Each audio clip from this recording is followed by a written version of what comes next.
tentative de suicide que vous faites en dehors de vos horaires de travail peut être qualifié comme un accident de travail. Ce sera l'objet de cette vidéo où je vais vous présenter un arrêt rendu par la Cour de cassation le 1er juin 2023 dans une affaire où un salarié a tenté de mettre fin à ses jours à l'annonce de l'imminence de son licenciement pour faute grave.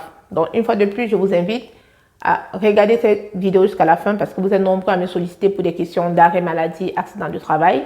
Donc, cet arrêt de la Cour de cassation stipule que un accident de travail survenu sur le lieu de travail, mais en dehors des horaires de travail, peut être qualifié comme un accident de travail. Donc, avant de vous présenter le contexte de cette affaire, je vais vous faire quelques rappels concernant l'accident de travail. Alors, l'accident de travail, c'est tout accident qui se produit sur le lieu de travail et pendant les horaires ou pendant le temps de travail, tout simplement. Donc, si ces deux conditions sont remplies, l'accident est présumé être un accident de travail et vous, salariés, vous aurez tout juste à prouver la matérialité des lésions dont vous êtes victime. Voilà, pardon.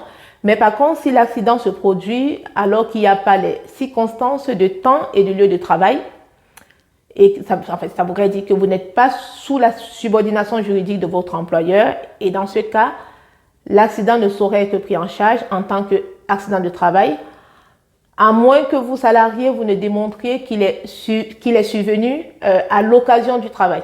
Parce que ce sont des petites nuances. Hein. Voilà. Donc, dans cette affaire que je vais vous présenter, le contexte, c'est un salarié qui était titulaire d'un mandat syndical, autant pour moi, qui a fait l'objet d'une procédure disciplinaire et il a appris la veille de sa tentative de suicide que le ministre du Travail a donné l'autorisation pour qu'il soit licencié pour faute grave et par conséquent, il a décidé de mettre fin à ses jours sur son lieu de travail, mais en dehors de ses horaires de travail.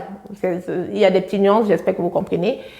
Et de ce fait, la Cour d'appel avait écarté déjà cet accident de travail a été rejeté par l'assurance maladie et la Cour d'appel a rejeté le caractère professionnel de ces accidents de travail dont voulait faire reconnaître ce salarié parce que pour la Cour d'appel, c'était un fait intentionnel de ce salarié et du fait que c'était intentionnel, cela ne pouvait être qualifié comme un accident de travail. Mais la Cour de cassation a censuré la décision de la Cour d'appel. Elle a rappelé qu'un accident qui se produit alors que le salarié n'est plus sous la subordination juridique de son employeur est un accident de travail si le salarié établit que cet accident est survenu par le fait du travail. Donc, j'espère que vous comprenez la nuance. Et la Cour d'appel avait bien constaté que la tentative de suicide, c'est ce que dit la Cour de cassation, avait été causée par l'imminence du licenciement de ce salarié et qu'elle devait en considérer les conséquences légales qui s'imposent.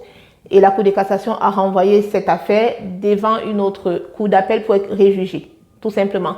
Donc, en gros, ce que vous devez retenir, vous salariés, c'est de faire attention aux petites subtilités juridiques, tout simplement. Donc, je ne vais pas faire plus de commentaires sur cette vidéo parce que je pense que tout est dit.